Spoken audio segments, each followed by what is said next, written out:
who end up staying at home, cooking for the family and looking after their children, end up smoking the most toxic form of carbon, which is black carbon, burning solid firewood in closed rooms where poor people don't live in villas or apartments. Poor people live in one room tenements that are everything for them. The study and the bedroom and the living room, everything is in one place.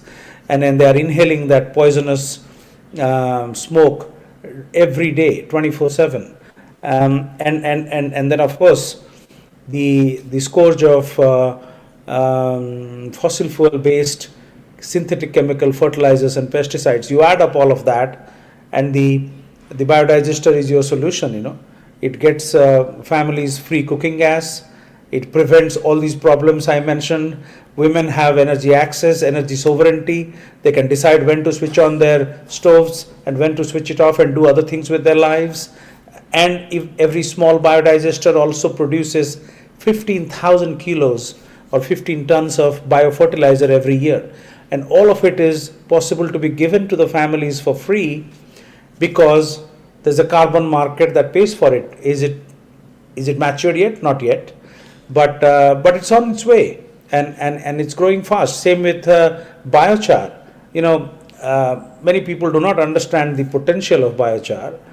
Biochar can actually bring back our croplands. If you go back to independence, India's soil organic carbon on an average was 3%, and that's crucial to growing anything meaningfully in terms of nutritious food, agricultural produce. Now across the country, the average is down to 0.5%. What can bring it back? Biochar. Of course, you can plant trees and all, but those are much more complicated processes. They take time. The carbon accretion process in the trunk of a tree takes far longer than taking the crop biomass and burning it efficiently and meaningfully and putting it back in the soil. And of course, biochar has numerous other uses, but to me, fundamentally, that could change the whole thing. And if you look at, whether you look at India or Odisha, there are tens of millions of tons of crop biomass that is going waste, and we are not able to do anything. So that's why this particular session is extremely important. And also, let me highlight one thing that I keep talking about ad nauseum, is that Odisha's carbon footprint is thrice as much as the national average of India. Now, that is not to be taken lightly, because when carbon finds a price, it already has in many parts of the world. You look at Europe. Europe is the largest compliance market as far as carbon is concerned, and the nominal price, they call it an allowance, but the price is the same. They use a different nomenclature, but their ETS, which is within their boundaries, prices carbon at 100 euros a ton. That's 10,000 rupees for a ton of carbon. And so when you are thrice as much, and your mining and other sectors are actually contributing to that 3 times of per capita footprint for every Oriya or every person that lives in Odisha, that is to be taken very seriously, because when carbon has a price and the country has to account for it, there will be all kinds of challenges for Odisha in basically making that something that is not a rope around our neck. Because if you go back to the history of what is more popularly known as the FRBM, the states used to borrow money as they pleased, and then they had to stop because then a statute came in which said that you have to be fiscally responsible and you cannot borrow as you please and go bankrupt as a state, because it affects the country's credit rating. So you will have to borrow within certain limits, and people have now gone to Supreme Court, Kerala and others, and the courts have basically told them, sorry, you have to be fiscally responsible. You go back to the drawing board and look at your means and decide how you are able to manage all the development objectives you have in mind within the resources you have. You can't borrow beyond your means. The same thing is going to come to carbon. And that is why all these champions who are on stage actually hold the key to help Odisha become a completely sustainable and a green economy that could manifest itself in a very positive way in the next few years. So without much ado, let me start inviting the presenters, because they have much better things to tell you. As we have agreed, each presenter would be using about 6 minutes to tell you why the solutions they are engaged in have such great significance to our country and especially our state. And then, of course, we'll go into a question answer mode and discuss much more effectively. So I'll start inviting people in the same sequence that Jagdanji invited. So let me invite Surajji to start his presentation.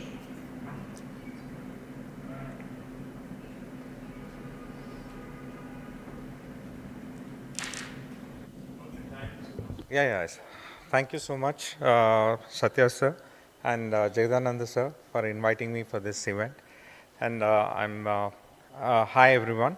I'm Suraj Teja. I'm the founder and CEO of Sow and Reap. We hail from Hyderabad, and we are a carbon project development company working in 3 sectors: agroforestry and waste to energy. And we on our platform on regenerative agriculture has got the first carbon credits for the Indian farmers from Gold Standard, which got issued in the month of August this year. And this particular program started in Telangana with 5,000 farmers in year 2022. But today we have more than 100,000 farmers who are part of this program. And the greater initiative about this is the 3 benefits where we talk about how to mitigate carbon emissions and how to empower communities, and by sharing the carbon incentive with the farmers. And this particular program, which has started in a very small scale, has now reaching out to different states now. And we are also working with CYSD with a ground partnering team, with a very strong ground partnering team. We started piloting in Odisha. And for the biodigesters project, we have 15,000 biodigesters project in the state of Karnataka and Rajasthan, which have already been implemented. And we have similar project has been implemented. We started a pilot program with the training center in CYSD, and all the farmers visiting this training center are experiencing how this particular biodigester work and benefit them. The small things like which replaces the firewood and the LPG connections for these people. For people who has the liberty of owning a LPG gas connection, there the cost can be reduced. This project works with the households who are paying around 12,000 rupees a year, and for 10 years 1,20,000 rupees, that is completely offsetted by us. Because this biodigester, which is set up in a very small scale, 2 into 3 meter cube, can be set up in the backyard of the farmers, which has just 2 to 3 cows, which would displace their energy requirements, because this biodigester, as Satya sir has mentioned, would give a clean cooking gas of 4 to 5 hours per day, and also annually would generate 15,000 tons of bioslurry, which can be used for natural farming or fertilizers. So this particular program,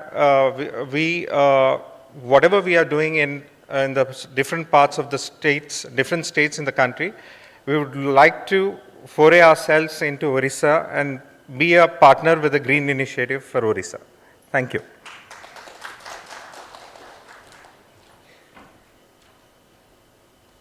Thank you, Surajji. And for our audience, I think it's important to note that Odisha has close to 10 million cattle. And so it takes only, even if you calculate 4 of them, you can easily have lakhs and lakhs of these biodigesters across all the landscape, and the family primarily ends up getting the cooking gas for free, the cooking stoves for free, they don't have to pay for the firewood or the LPG cylinders that they were paying earlier. They also wouldn't have to pay for the chemical fertilizers and pesticides, which apart from the cost in money terms are also very damaging in our health terms. because they can use biofertilizers now, and if they don't have land, in most cases, as Surajji will attest to this, they end up selling it to people who are happy to pay and buy it. And the biotransformation of, in terms of a bioeconomy, which was a big news in COP30 in Brazil just now, hasn't happened because we haven't presented a credible alternative in terms of the availability of biomanure in situ, in our villages, in our landscapes, to be able to displace the harmful chemical fertilizers. So there is no alternative factor has been playing in favor of fertilizer and pesticide companies. That is going to go away the moment you have tens of millions of these biodigesters dotted across the landscapes in India. With that, let me invite the CEO of Sunroof, and they have had a great success in terms of rolling out solar. And people often make these differences. Oh, there's renewables, and then there's nature, and then there are trees. I just want to make the point that everything is nature. When you prevent, by putting a solar panel, when you prevent a coal-fired power plant from emitting all the toxic smoke that kills all the species, not just humans, the plants and everything else, the smog, and preventing sunlight from coming in, and photosynthesis from happening. One could go on and on about the interconnectedness of what happens and what gives. So everything is nature. So let me invite Pranesh ji to make his presentation. Thank you, Satya sir, for inviting me. Thank you, Jagdanand sir, for thinking of this event. And thank you, B2B team. A shout out to Avi Muktesh and Shikha, who thought about inviting me here. Okay, so I'm Pranesh Chaudhary, founder and CEO of Sunroof Tech Private Limited. We have 3 brands which are trying to solve for supply and consumption of electricity across the country. Now, let me quickly try to explain this in terms of why this is relevant for this session, right? So when you think of any home, it could be in a tier 1 city or it could be in the hinterlands of the country. There are 2 kinds of supply related problems that people have. Either you do not have enough supply available, or the supply is quite expensive. In both those cases, solar could be a great solution for you. Then once you have this solar electricity available, right, by putting solar panels on the rooftop, either you feed it back to the grid where the supply cost is expensive, or if you do not have supply available, you are in a tier 3 town or in a village, then you back it up with a battery and use it in your house. In both cases, once you have them, then the second part kicks in, which is how do you use it in a very efficient manner, which is where our second part of the solution comes up, where we have created a bunch of smart electrical products which allow you to use your fans, lights, cameras, geysers, whatnot in a very efficient, smart manner. But for both these factors to play in, the third angle is as important, which is the local manufacturing angle. What we do in all of these products is we manufacture all of them locally as much as possible, right? So right from a solar panel to an inverter to the smart product that I mentioned, we try and manufacture them locally, which is where I think this theme becomes, our startups becomes quite relevant to this session's theme, right? And the way I thought about it was, okay, anybody in a small town in any part of the country, if they want to start a solar business, what are the things that they require today? They would require all the right incentives to be available for them as well as the homeowners. With the PM Surya Ghar Yojana, which came in practice about 2 years ago, and the PM Kusum Yojana and a bunch of other incentives available for the end owner, for the end user, all the incentives are already sorted. Now it's for the entrepreneurs like ourselves and others to now jump in, start creating companies where you can solve for the problems that the customers and the enterprises might have. So the timing is all right in terms of getting into the solar part. Now in terms of the local manufacturing bit, it was for the longest time, India has remained dependent on importing the solar panels and the solar cells. But with the kind of duties and the kind of protection that Indian government has provided for the manufacturers right now, the timing couldn't be better, right? Whether you are trying to get into solar panels, inverters, or cells, this is exactly the right time to get in. So that's why I thought this would be a very relevant thing for me to talk about. In terms of local partnerships, I think we already are present in Odisha. We have a small team which works out of Rudrapur in the outskirts of Bhubaneswar, and then we address the homeowners in Bhubaneswar, Cuttack, Sambalpur, and we plan to go deeper into this, and we think with the local distribution companies, local financiers and local entrepreneurs coming up, this could be the right time for Odisha to really get into it. Right now in the states-wise leaderboard, which is available on the PM Surya Ghar portal, Odisha I don't think is in the top 10 states. Given population-wise, Odisha is one of it should be in the top 10, top 12 states, right? So I don't think it is doing its part in bringing the solar revolution that India is already going through. States like Uttar Pradesh, Maharashtra, Kerala have taken a big lead, and there is no reason Odisha could not do the same. So I'm here with this hope that with me providing this small intro to what we do at Sunroof, with the three brands that we have, Sun Solar, Sun Volt and Sun Pulse, it speaks to people in this room as well as to people who follow this conclave, and tells you that yeah, it's a good time to get into the solar and smart place. Thank you. Thank you, Praneshji. Every time I look at solar and the parallel conversations that happen, people say, "Oh, this is not possible. This is difficult. We are too early in the game." Just 25 years ago, come to think of it, solar would require what is in carbon terms a price of $500 per ton of carbon. It sells currently at $20 in the voluntary carbon markets, unless of course it is biochar or mangrove carbon. The prices are around $20 ballpark. But the governments around the world actually have spent the money equivalent of $500 per ton of carbon in terms of what solar has displaced. I mean, that's a very important thing to note, that carbon has a price. Sometimes you see it and sometimes you don't, but it has a price and the people are paying for it. But what it has done is this, that even in the United States, where the initial phase of the revolution took hold, it would sell for 25 to 30 US dollar cents, which is roughly in Indian money now is the equivalent of 30 rupees per kilowatt hour.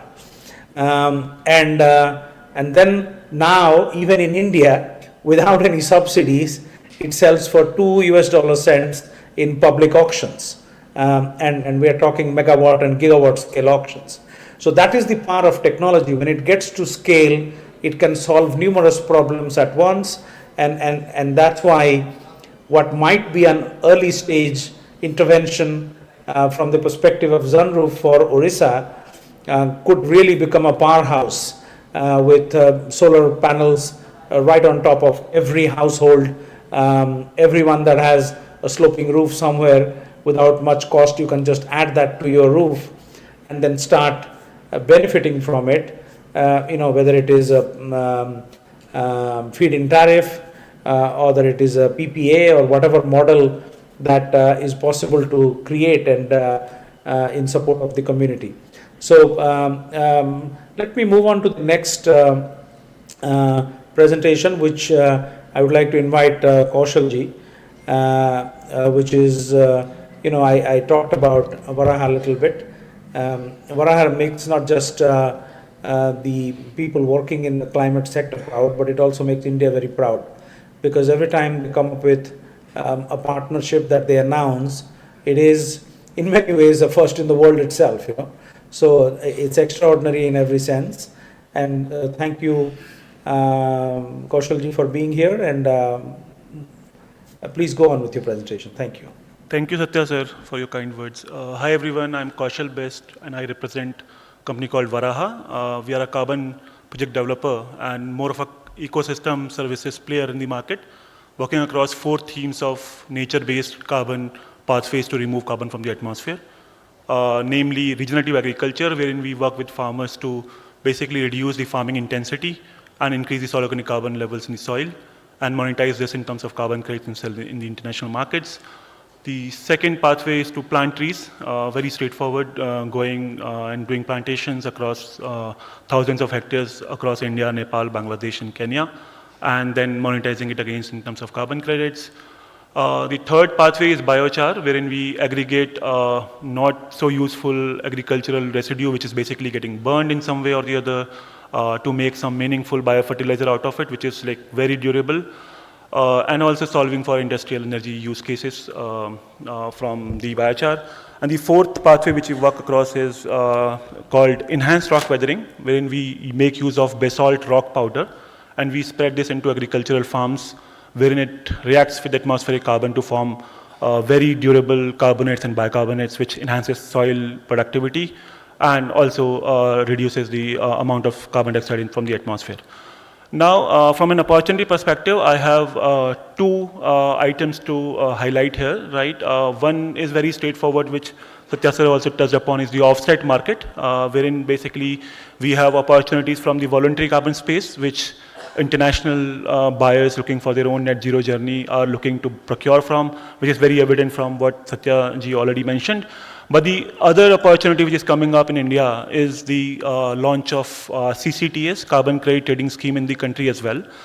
So the government of India is also working very, very closely along with larger industrialists and specifically 13 hard-to-abate sectors in the country, wherein they have set up targets for removing carbon or reducing carbon intensity from their operations. The major important sectors are steel, and cement. I think a lot of steel players is very, very relevant for Odisha as a state, and there are a lot of opportunities which you can harness. The civil society members here, NGOs, FPOs can harness from the decarbonization effort going into steel as an industry. Now, the other sector which we don't talk much is into the insetting opportunities with large food brands and companies in the world. A lot of basically sourcing happens through agricultural farms, and the major buyer which can be made responsible for emission footprint are these large companies like Nestle, PepsiCo, Coca-Cola, right? All of these folks are also basically getting into the act wherein they are basically reducing the carbon intensity, or you can call it scope 3 decarbonization from their own value chains. And at Varaha, we have been able to do successful implementation of such programs with multiple such players. We have been able to work with LDC for their sustainable wheat program, wherein we basically implemented these carbon smart practices on ground and procure the same wheat and deliver to them at a premium, which they were happy to pay. We also entered into a joint venture partnership with Uniqlo. Basically, fashion brands are one of the, sector wherein the cost of the source product, which is cotton, is basically a very little percentage of the terms of the amount of MRP which they sell the products at, right? So for them to intervene and then cause sustainable effort at the ground is easier, but the problem is that the value chain is very, very decentralized, and basically people do not have the traceability till the last farm. So we are able to basically lease in 250 acres of land ourselves, along with handholding 5,000 acres of farmers in Wardha district in Maharashtra, to basically promote natural farming, zero chemical fertilizer farming, no burn agriculture in the farm, incorporating residue back to soil. So that overall, basically, the intensity of doing cotton as a cultivation goes down significantly, and the brands also basically are able to get a claim which basically will stand, right? It's not a PR debacle for them later on if in case or they only buy from the offset markets and there's something wrong in the offset market. So they are more happy and more comfortable supporting such programs. Now coming to Odisha, right, cotton is one of the most important crop which you guys also do. There are a lot of cotton stock which gets produced and gets burned in the farm. So a very straightforward direct opportunities there in cotton for us to work upon. Maize, rice, all of these crops are also very intensive agricultural systems. So a lot of practices around AWD, direct seeded rice, crop residue incorporation can also be incorporated. So all the members of the civil society, NGOs, FPOs attending this event, if in case you want to work into climate smart resilient practices or can mobilize farmers on the ground to basically help us achieve our targets, please reach out. We'll be happy to work together and basically create some programs for Odisha as well. Thank you very much. Thank you. Thank you so much, Praneshji. And thanks for actually bringing in the concept of insetting into the conversation, because and just for the benefit of the audience, what Praneshji was talking about was that the emissions are of any company or any facility that whether it's a service industry or manufacturing industry, is broken down into scope 1, scope 2, and scope 3 emissions. Scope 1 are the internal emissions that that companies use, whether it is your internal productions or your facilities that you use internally. Scope 2 are the purchased energy or energy that you get from outside sources, which is like your electricity or heating or steaming or cooling and all those things you get. But the most important one is scope 3, which is the supply chain emissions.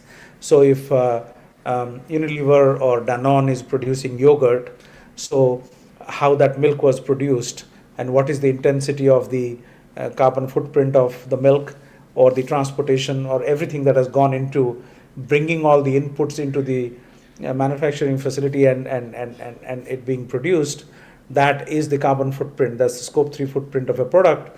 And of course, we are not there yet, but the market is slowly moving towards counting everything and accounting for everything.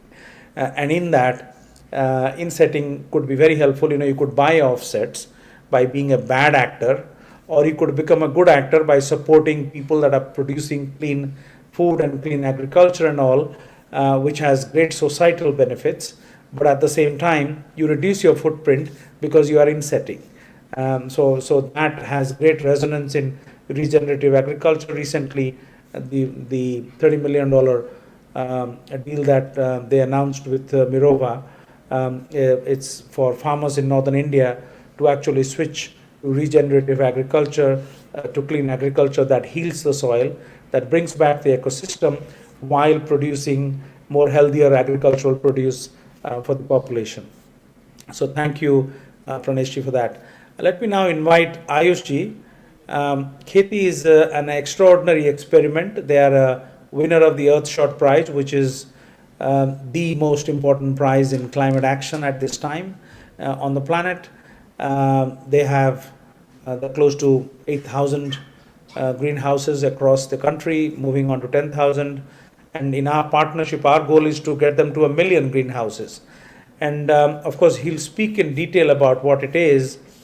But to me, what is fascinating is that it is ultra low tech, it's not very expensive, and it provides the farmer with a tool that he can increase his productivity 8 times in the same unit area of land, while reducing the cost of agriculture to Mother Nature by up to 95%, whether you're talking energy or water or synthetic chemical inputs, all of those things. Of course, there are different percentages for different inputs, but it is extraordinary in its imagination and scope and substance. So I'm not surprised they won the Earthshot Prize.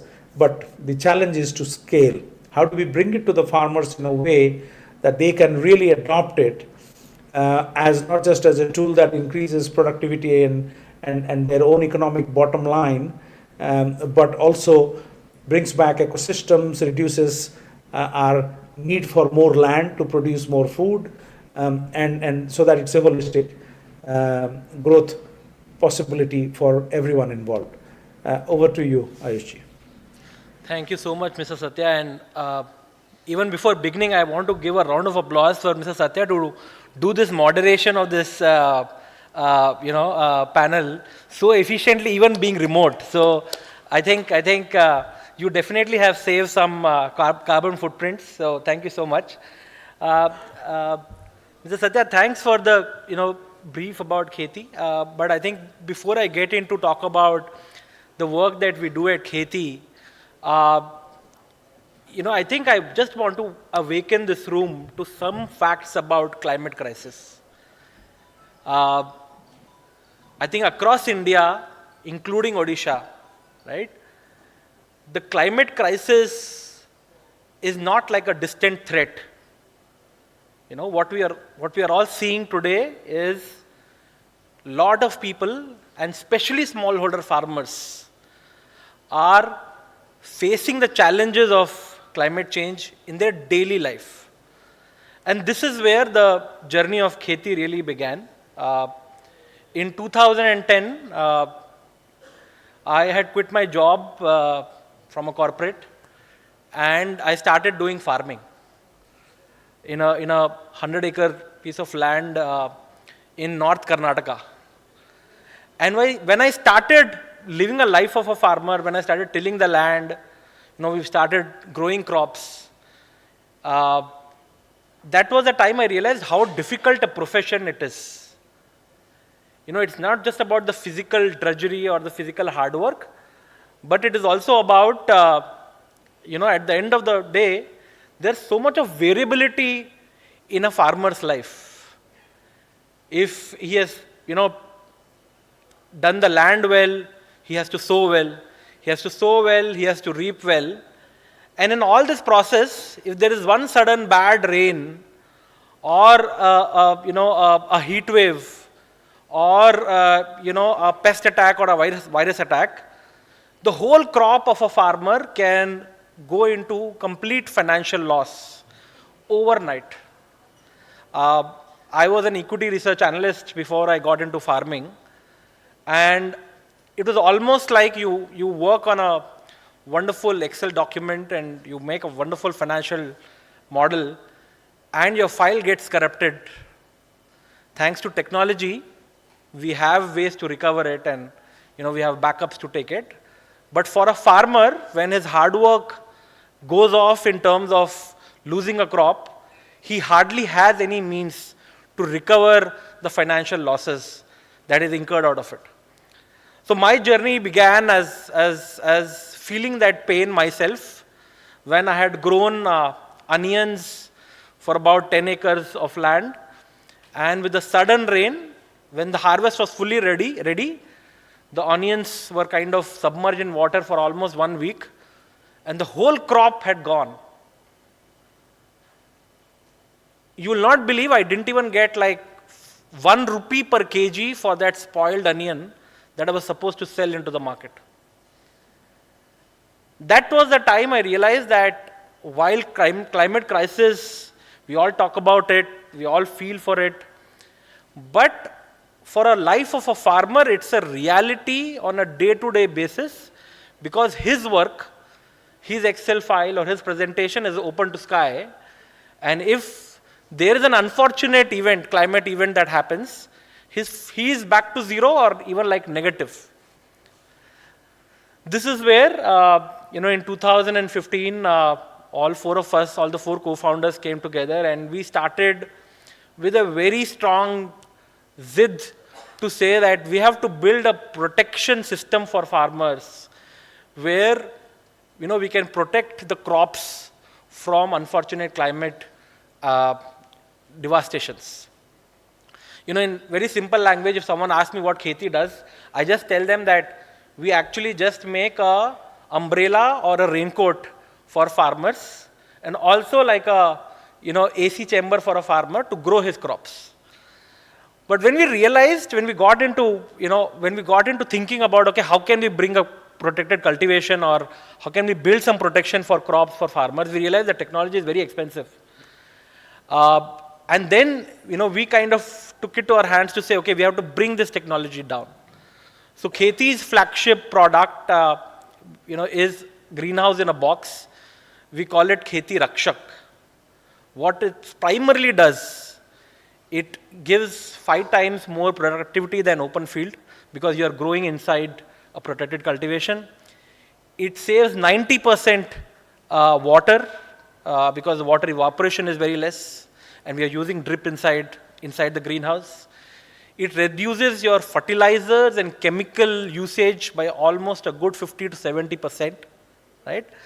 And at the end of the day, it gives income resilience, some sort of a income stability to a farmer. When we started thinking about developing something like this, I was already doing farming, but we went and spoke to thousands of farmers across the country. And the journey started from different states, but I still remember when we started in Odisha, one of the Didi in Angul district, she was telling me that I'm someone who actually liked doing farming, our family has been doing farming, but since there's continuous loss, year after year, sometimes there is rain, sometimes the summer went up to 45 degrees Celsius. So the farmer cannot grow well in summer. You all know the unseasonal rains, what we have been seeing and the havoc that the rains have created. Odisha is also a state which is unfortunately so much impacted by cyclones almost every second, third year. So this is the crisis under which our farmers are trying to make a livelihood, unfortunately. They're fighting against all odds to earn a minimum livelihood. So this is what Kheti does. We have developed this, as Mr. Satya said, it's a very low tech solution. What we wanted was a low cost, but also a low tech solution which a farmer can easily use. So our greenhouses sit in a small, almost about 1/10 of an acre of a land. The farmer can grow vegetables, the farmer can grow fruits, the farmers can grow cash crops, which can, give them month-on-month cash flows. And one of the things that we realized is it's not just about technology. What farmers require is also the knowledge how to use that technology, right? I remember my parents and my grandparents, they use smartphones now, but it took them some time, right? For us, it was probably very fast. We got accustomed to it very, very quickly. But even for farmers, I think we all talk about tech. AgTech is a big thing now. What we also have to make sure is we handhold farmers on the technology and how to use it. And that's also something very core to Kheti. We have a ground team, and just the way Mr. Satya is joining us and doing this moderation so efficiently well, we have our farmer success associates who are in touch with the farmers. They do multiple video calls, they do multiple field visits to ensure that they are able to use the technology well. So Kheti's greenhouse in a box is basically at an intersection of climate mitigation and climate adaptation. And that's what I feel, that any climate solution, we require a lot of climate solutions, and this room is filled with all those solutions, right? I'm saying we have some amazing solutions from solar to carbon credits to all these amazing ideas. But I think what exactly is needed is these solutions have to be low cost. They have to be scalable. Kheti is still a very small organization. We are at about 8,000 farmers, but we dream of a day that how can this small greenhouse in a box, Kheti Rakshak, can get into every farmer's hand. So we are looking for that, and that's the reason that it has to be scalable. And I think the other piece that has to happen is it has to be championed at a grassroots level, right? So these solutions should be made at a grassroots. If you could kindly wrap up quickly. Sure, Mr. Satya. Thank you so much. Thank you. So I would just end by saying I think it's a great forum that we have all come together to talk about climate action. But I think as what we have to ensure is climate action is not just about cities and urban, but climate action is also about rural economy, right? We are talking about green economy, and the green economy cannot be without green rural economy. So I definitely feel that the vision that we are trying to see together is Odisha 2026 as a Viksit Odisha. I would say solutions like all of these, not just about Kheti, but all of these are the solutions.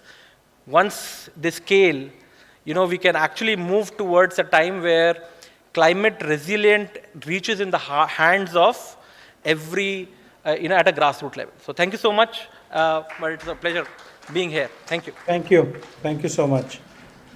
I'm glad you brought up the drudgery of farming, especially for farmers, because those of us that live in all kinds of climate controlled facilities little realize, because especially the younger generation, for those of you in the room, there is a feeling that Zomato is the one that produces food, and we should be grateful to Zomato and Swiggy because we use an app and suddenly food magically appears on our doorstep. But actually, for that food to be getting to our doorstep, the first person in that chain of things that must happen is some woman farmer knee deep in slushy water with all kinds of insects and all, in hard summer, bending over to plant or transplant rice paddy or different crops or vegetables, So whatever we think our hardship is, theirs is 1,000 times more. And so when we discuss these things, every time I urge the audience to be very grateful that there are people still in farming, notwithstanding all the challenges and all the hardships, and their resilience being this little as compared to us all in this conversation. Let me now move on to Chandrakarji.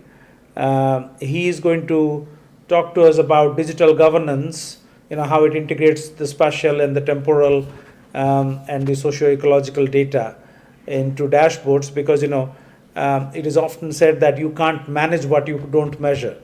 So a good measurement mechanism, a system, could really help us make the right kind of decisions in support of people and planet. Chandrakarji, the floor is yours. Thank you, sir. So from morning we are talking about the climate, and we all know who is community is going to most affected by the climate change is the rural communities. And rural India, rural Odisha is heavily dependent on the natural resource management. And again, natural resource management is facing a lot more problem in terms of planning. In last decade, we observed ourselves that lot more effort has been done, especially to come up the participatory planning. But when we are doing the participatory planning, one thing we always been missing is kind of information, kind of data the community needs for the planning. The real data, the change data, they are lacking. And to overcome this challenge, a multiple organization like us come together and associated with our organization called Core Stake, which is basically IIT Delhi professor and PhD scholars who come together and develop a kind of digital platform which actually support the community on the informed planning. So based on the rural sector CSOs, their experience on the field and what kind of technology, what they can use, they have developed an app called the Commons Connect, and is basically this app brings the data, different images together, and they are not only providing the data and images, they are providing the change. They are basically providing this how the change detection between the time series, so that community can know about what actually happened on their natural resources. Like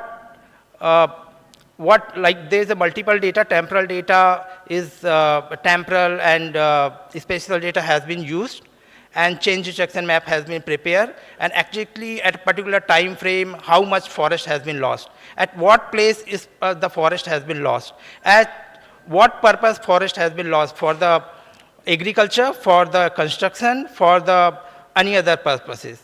Same with the waters. We all know the land, water, forest is so important, and their actual reason for the change and the amount of the change is very important while we are making the planning. This particular app is focused on such data to provide the community in a very simple manner so that they can use the data on their planning. Also, one of the other angle, if we look, especially on the planning perspective, we are never considering for the equity angle. While there's a multiple programs already has been going on in India, like MT-NREGA and other programs, they are somehow not able to justify over the equity angle. While making this app is not only focused on the secondary data, but also we can use the primary data. And they have designed the app in so manner, while we are putting the data in the habitation wise, in the caste wise, they will highlight the disparities about the resource distribution among the communities. So rather than the person is saying there is an equity issues, data will tell the community there is an issues about the resource distribution, and based on the data, based on these disparities, community come together and they can make a plan. So app will giving the direction. App will not decide on behalf of the communities. So community ultimately going to decide what they want for their natural resource management. Is a very simple app. You can access this app in the Google Play Store, Commons Connect. and we can work together. Obviously, now it is on very initial phase. Over the year, more such kind of data and analysis will come together and which ultimately support the communities. Thank you very much.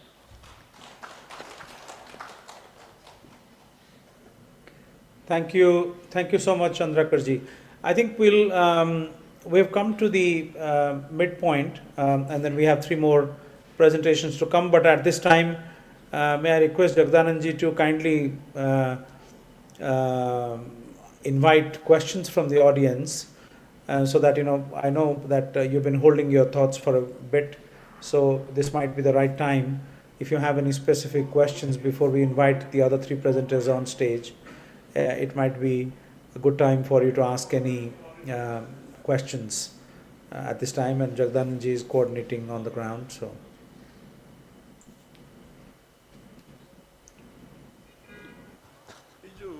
चार्टा आमे जो 5टी presentation देखिले ये 5टी presentation रे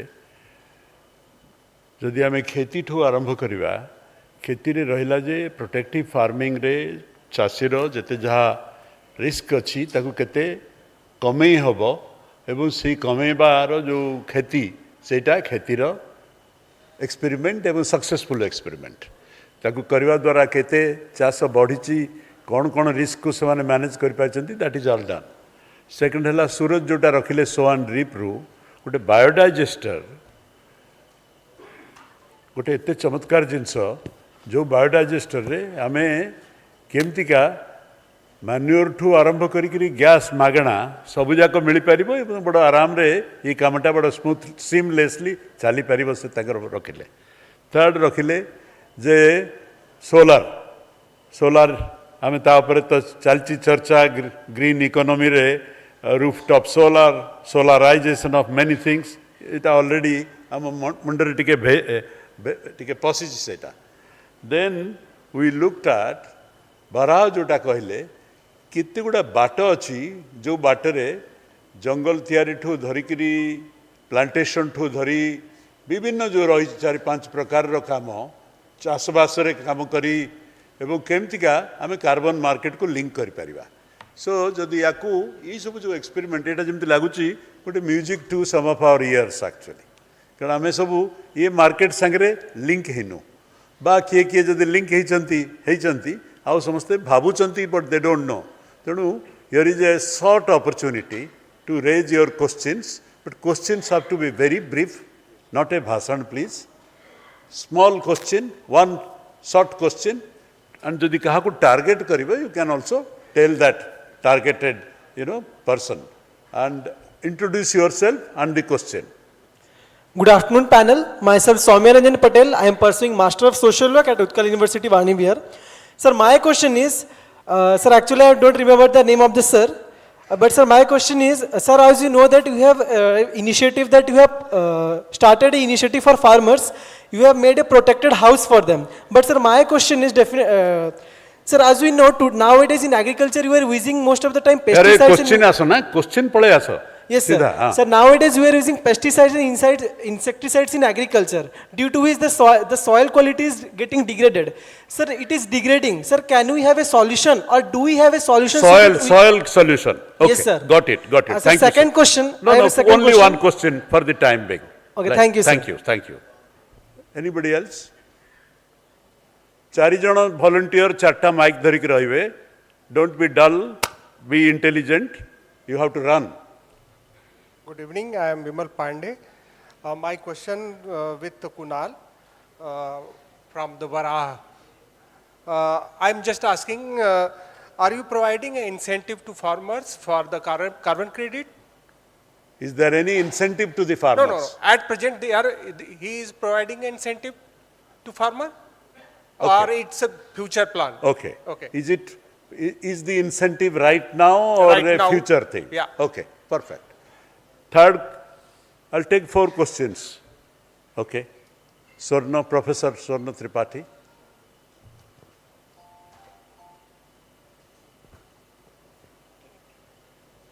My question is to the organization headed by Kheti. So what is the constraint for the government to adopt this technique when you are an Indian corporate? You know, why there is so much crop loss and government is providing compensation for that, and why can't we substitute this shield for this crop compensation? I just want to know the constraints before Okay. the. Why government is not buying in toto? Yeah. Right? Okay. Pradeep from Sambalpur. My question to Chandrakant जी, जो outreach जो रहेगा जो natural resource कितना दूर से वो natural resource को cap करेगा, उसका जो डिजिटल जो डाटा ये जो चार्टा जिनसे सुनिलो तभी तो तुम प्रश्नटा कौन? प्रश्नटा है चंद्रकांत सर जो कहले तांकर जो आउटरीच केते दूररू नेचुरल रिसोर्स नदी जंगल जोटा सब रहउची ताकू कैप्चर करियो तार डाटाटा को केमती रिसोर्स को मैनेज करियो चंद्रकांत. सेकेंडली गोटिए क्वेश्चन भाई. खाली तेजस सर को खाली हो. एग्रो फॉरेस्ट का ऊपर में जो काम कर रहे हैं तो उसका जो फेंसिंग है, उसका जो इमरजेंसी इरिगेशन है, उसका जो पेस्टिसाइड यूज है, वो सब आप कैसे मैनेज करते हैं? Okay. एग्रो फॉरेस्ट कौन सा plants? Agro forest. Agro forest भाई देखो, दिस सेशन रे यू विल ओनली गेट चुंबक ज्ञान. फॉर डिटेल्ड ज्ञान you have to catch all of them. They are not going to disappear right after this session, right? They will be all available. We will invite them to be part of the evening also. And they, and so please don't think that this is a lost opportunity for you. You have every right to connect with them also. So over to you, Satyananda. There are 4 questions. But a question asla, the soil pai, is there any work being done, right? And so anyone can respond, and especially Kheti. And the second one is the farmer credits, right? Is it immediate or a long term of 10 साल के बाद कुछ मिलेगा, मिल सकता है, नहीं मिल सकता है? What is the current practice? Varaha can say, respond to that. And then the third question is data. The kind of data which is available, what is the kind of outreach and the collection points for the data? Our FES, the experiment which has happened, they can share that. And then the fourth and final point is, beyond the data, what is the kind of plant, how is agroforestry included in this entire discussion? That is your point, right? So this is all, Satya. Over to you.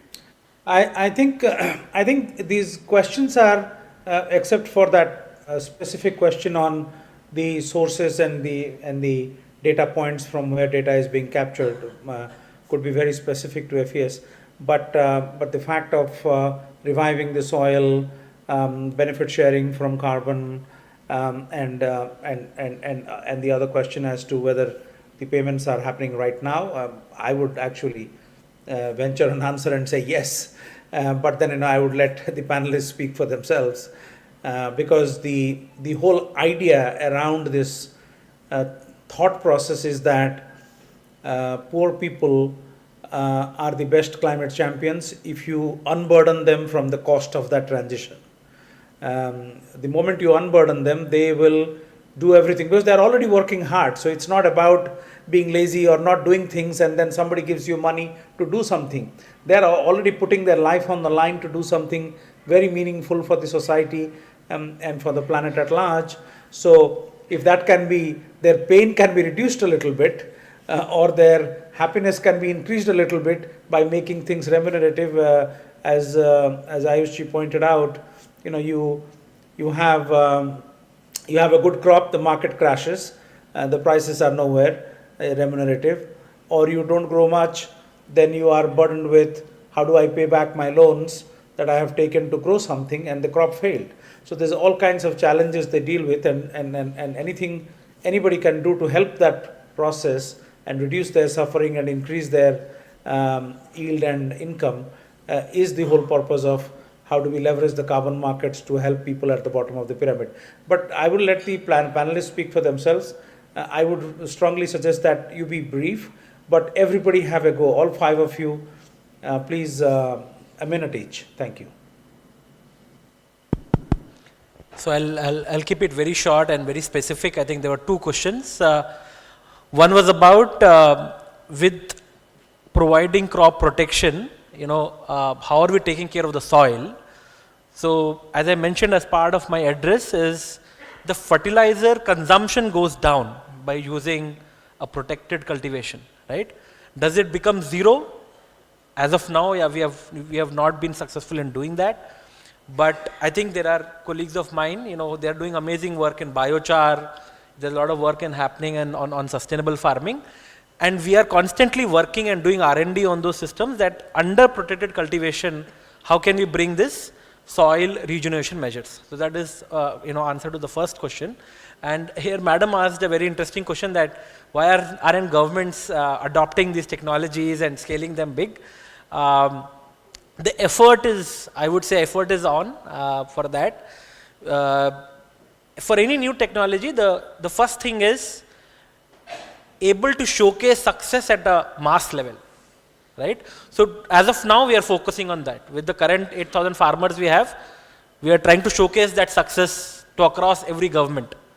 And I'm happy to share that at least in few states like Telangana and Madhya Pradesh, the governments have actually adopted it and now they are providing subsidies for this greenhouse in a box model that we are promoting. So I see that the doors are being opened. I'm very sure in Odisha also we are in conversations with the horticulture department.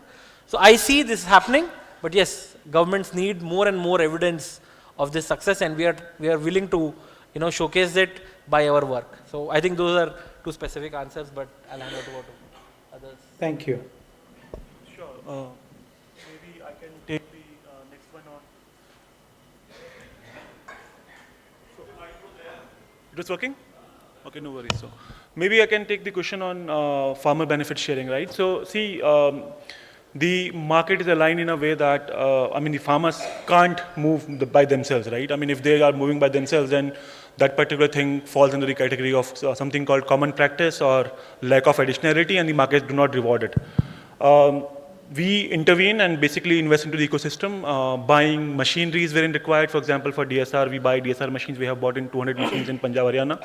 We heavily subsidized through custom hiring centers the practice carried out on the farm through super seeders and through DSR machines in the farms.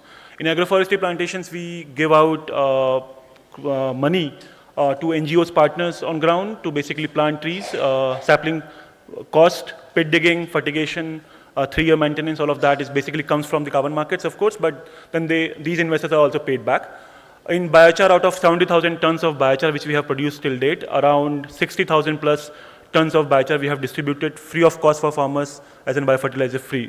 We have not charged them any money here. That's the incentive. All of the cost goes into the production. We incur it entirely. Farmers don't have to pay anything. That's the more or less the kind of protocol, but in some cases wherein you find efforts along with farmers to basically mobilize things. So maybe a part of the role, for example, fencing, somebody mentioned in agroforestry, right? So if you include such costs like drip irrigation, fencing into an agroforestry project, the project becomes kind of very, very highly unlikely to make financial gain. So all of this is like for-profit work going on. It's not like some grants coming in and basically getting paid for.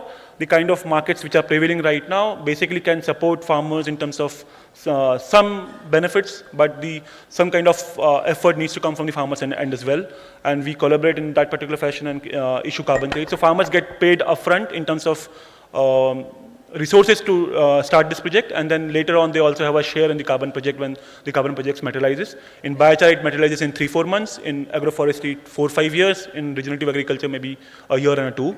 So all projects have different life cycles, but yes, farmers own benefits in the project, and majority of registries which are very, very respected now, they have mandatory requirements to include farmer benefit sharing in your project. So we follow all of that right now. Thank you. जैसे कि sir ने पूछा है कि आज की date में specially Orissa concern में जो एनालिसिस अवेलेबल है वो मोर देन 50 ब्लॉक्स का जो एनालिसिस है वो अवेलेबल है, and but S and when required analysis more and more block के अवेलेबल हो जाएंगे. पर्टिकुलर ऐप में आज की डेट में 2017 एंड 2023 एंड 24 के बीच में क्या डिफरेंसेस आए हैं लैंड यूज़, लैंड कवर में, वाटर रिसोर्सेज में, tree cover में, तो every detail based on 2017 and 23 की detail including the asset created by the MG Narega, वो भी detail आपको available होंगे. So every data available through the micro watershed wise. So in a block, multiple number of micro watershed, and each micro watershed data is available in the app. Thank you, Chandrakarji. Surajji, you have anything to add? As Kaushal mentioned, Especially on benefit sharing. yeah, as Kaushal mentioned about the different various projects, how the maturity period would be different for different projects. For AWD, it is like a 3 years project because we started investing into the project from 2022. And it is a long maturity period for the whole conversion should happen of 4 cycles of irrigation should happen. Then the validation cost, verification cost, this absolutely zero cost to the farmer and in the entire journey. But we ensure the farmers that through the smart contracts, every beneficiary is going, who has onboarded on this, is ensured that they will be getting a carbon incentive when the carbon revenue starts. Definitely they would be getting their share of carbon revenue, which is very transparent, which we have a smart contract on blockchain that when the offtake happens from the international buyers, that offtake, their portion would be distributed to them seamlessly. Thank you. Thank you. We should invite the other 3 presenters quickly so that we can wrap up this session. Let us relieve our colleagues from the burden of being in the spotlight, right? So, volunteers, can you help us with a little souvenir, right? Stage. I think we can do the souvenir at the end of it, invite everybody back on stage. Okay. All of them standing So, together. I thank think you. that might look Thank better. you. Thank you. Let us give them a big clap, all of them. And now I will invite Sri Amar Ramesh Chandra Biswal, Villa Mart, SK Das, Phyto Biox Manufacturers Limited, and I will also request Devjit to come on the dais, 3 of you.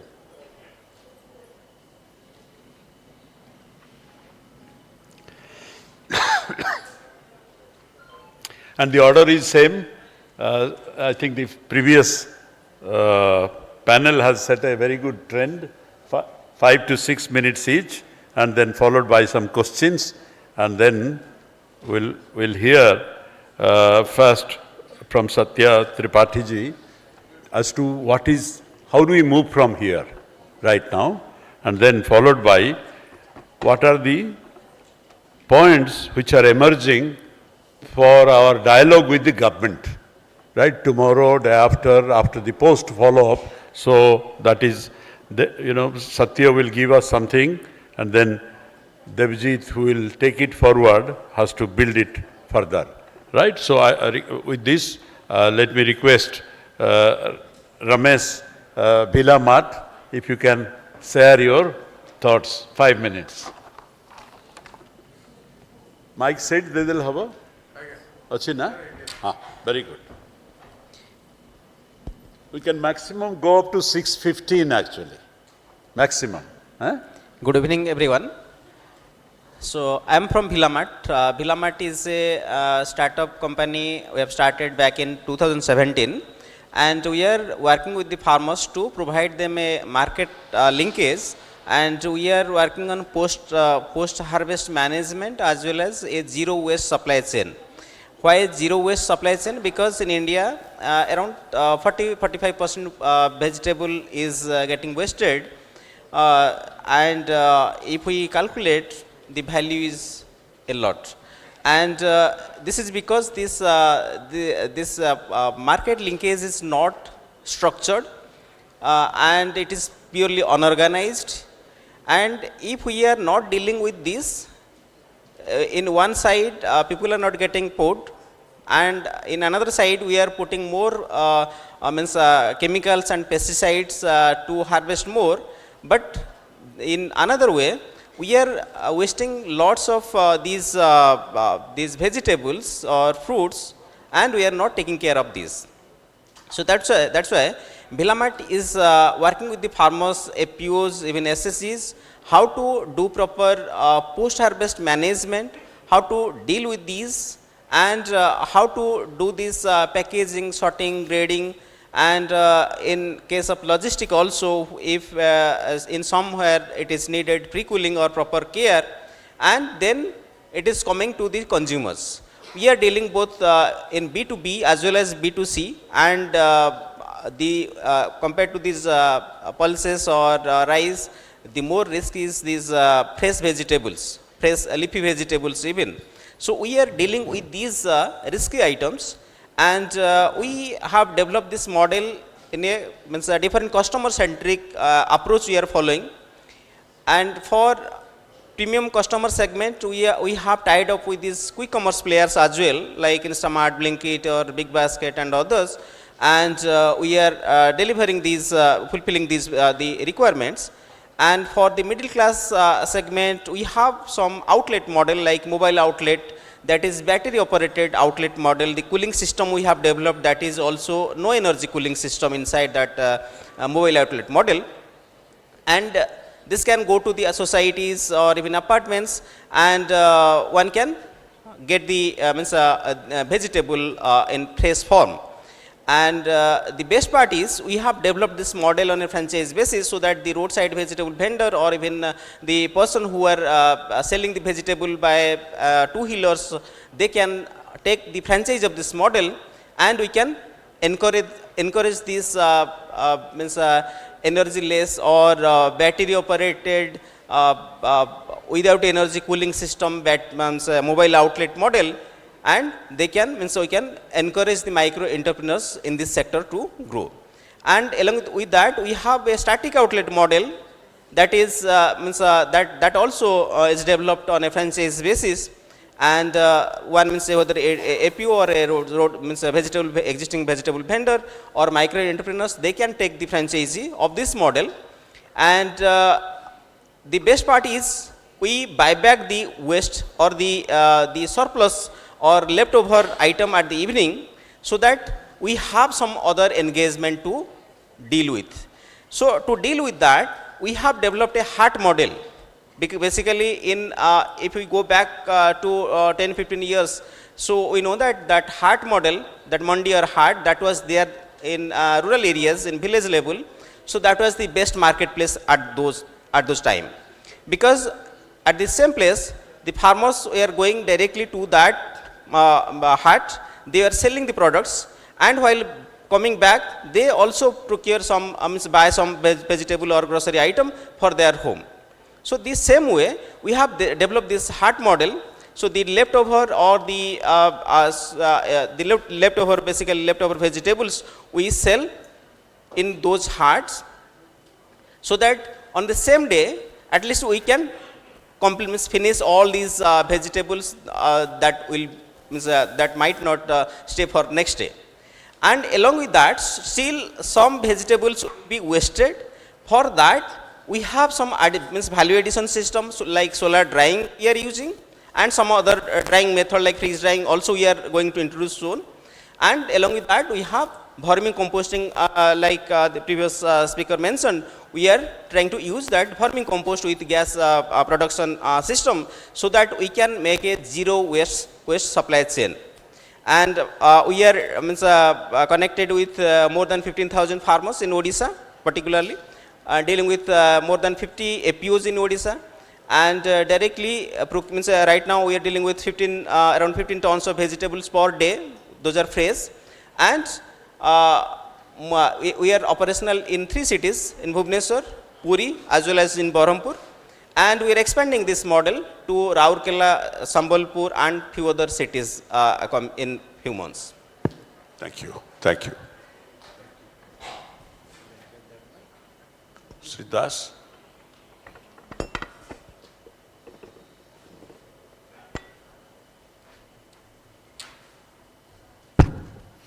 Hi.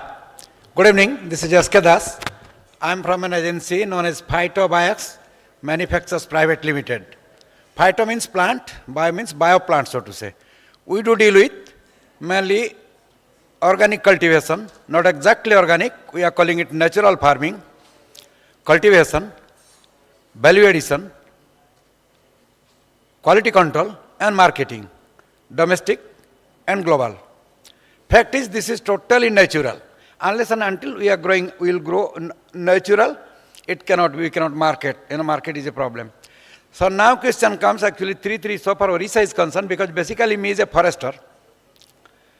So in Odisha actually there are 118 species are commercially viable, are available every year. In the forest, actually we always look into the forest mainly. We call it non-timber forest produce, NTFP.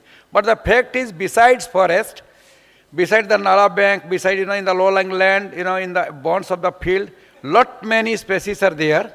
Out of these 118 are available. We do value at the same. And we do cultivate. Earlier we are cultivating actually, we are going in a monocrop, so to say. We are cultivating lemongrass, Pamaroja, Mayurbhanj, Keonjhar, Balangir, Sonpur, Koraput. These are our clusters, including Ganjam. The fact is actually now recently we have developed it in a multi-tier manner. Top canopy, middle canopy, and then ground canopy. And the gestation period is 3 months only, 90 days initially. Then after 60 days also it can give the yield. So it is a very good, this thing potency for the farmers. Species like Mintha, take it. Mintha means this Mintha arvensis, which is there, anybody can see. I rather, cordially invite you to see the field, because seeing is a believing. I had got a very good PPT also. We have done some documentation for our buyers, so to say, unless and until. Earlier, the export is not like, as earlier. Now it is oneself have to do the field audit. They will know the source of the materials they like to see, and it is whether, natural or not, organic or not. Again, so far the Biodiversity Act is concerned, we cannot collect here and there the species which are not pre-listed by the Environment and Forest Department. So species like we are cultivating in the field, like species like Mintha, lemongrass, Artemisia, very important, 40,000, 35 to 40,000 per kg, 3 months crop only, November, December, January, only 3 months. Artemisia, which is known as Doyona, which is being, utilized here by in this thing, worshipped for Lord Jagannath. So Artemisia palens, there is Artemisia vulgaris, but we are cultivating Artemisia palens, very expensive. Udiana Doyona. Right. So now again, lot many species are there, starting from the western part of Odisha and in coastal also. One is known as the Nagormutha, Cyprus esculentus. We do, people actually, they used to try it, they used to do the mat. It is known as matrind. In the Forest Act, it is written matrind. Cyprus esculentus, one is Cyprus cariasus, plentifully available. But the fact is actually so far this, because we used to extract the oil, essential oil. Earlier, we were into mainly cultivation of medicinal plants, value add and market. Not exactly value add, then raw materials we are selling. We are. But finally, we saw that lot many potencies there in Odisha, which is every year available in the nature, number one, and can be grown very easily, and which is fetching very good money. So for this Nagormutha, every year it is in Sambalpur, Balangir, Borgad, they call it Masina Konda. In Mayurbhanj, Balesar, they call it Masina Mundi. Every year it is available. But 1 quintal actually, raw material can yield half kg of oil, which is costing around 10,000 plus per quintal. If someone is going to sell the root itself, then it is costing hardly 20 rupees, 24 rupees. So can you see the difference? So these are the scopes, lot many. So we have identified around 36 species in Odisha, which can be grown commercially very nicely, and the return is that can be designed in a multi-tier system. The return will be from 3 months only, 90 days crop. So these are the issues again. Of course, being taken this, now actually schemes are there which we can avail rather in Odisha. Earlier, a lot many grants are there, lot many, other capacity building funds are there. Government is Government of India Ministry, because presently me is the national expert and evaluator for Government of Odisha, NMPB, National Medicinal Plant Board.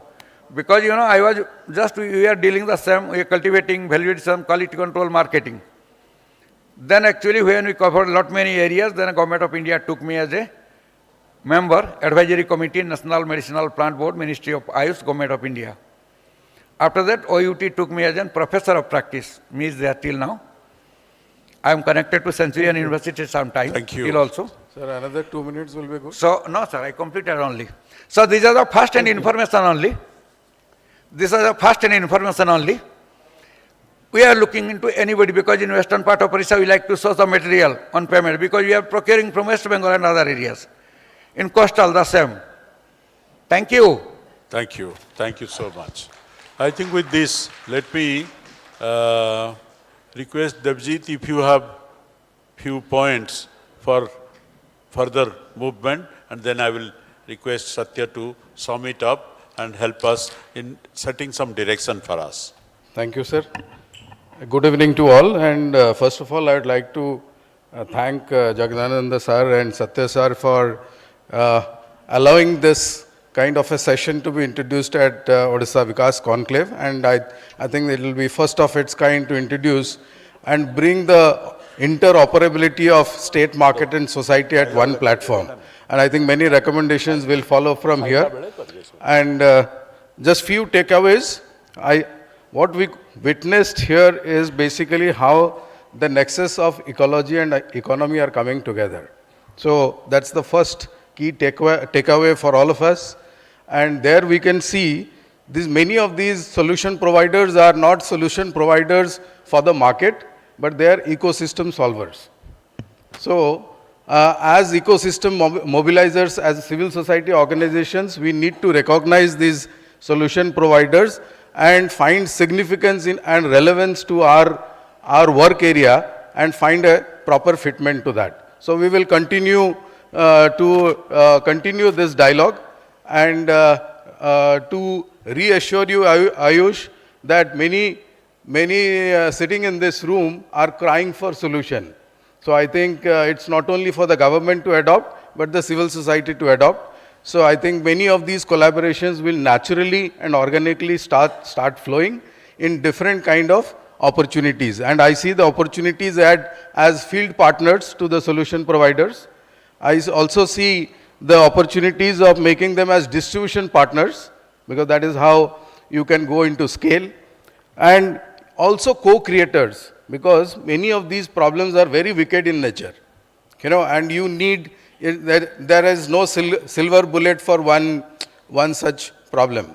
You need multiple kind of solution providers to create a stack of solutions to solve for that problem. So I think in that pathway, there will be many civil society organizations who can become your co-creators. I think there will be some offline discussions that will basically follow from here, which will pay the advantage of the collaboration that can happen before we leave this conclave. So I think that's number 3.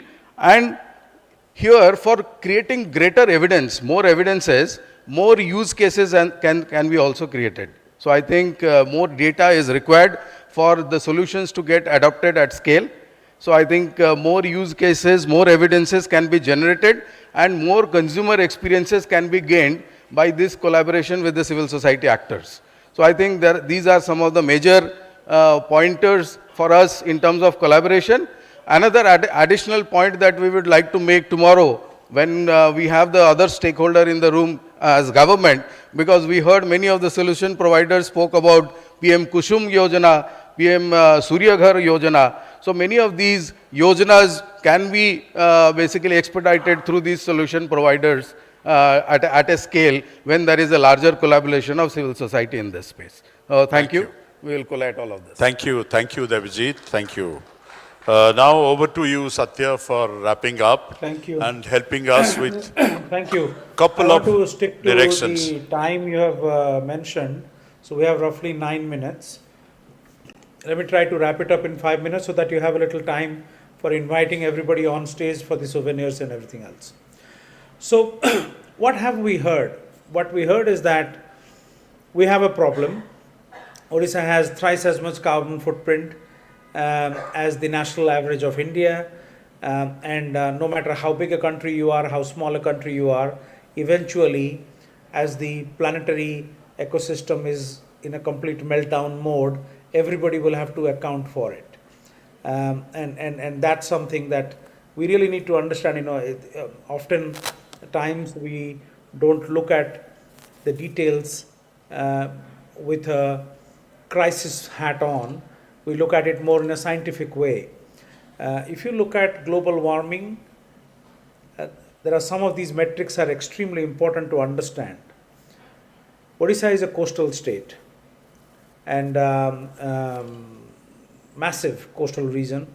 Most of our fertile land is in the coastal region, and imagine what happens if you have 2 meters high sea levels, which is very normal because last time we were at this kind of carbon concentration in the atmosphere, the highest we got to was 423 parts per million.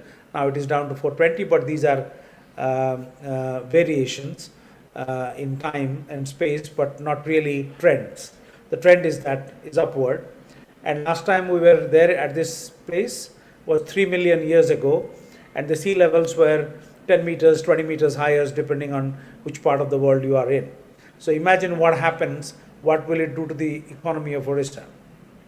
The other challenge is that as coral reefs, there are global bleaching events already happening.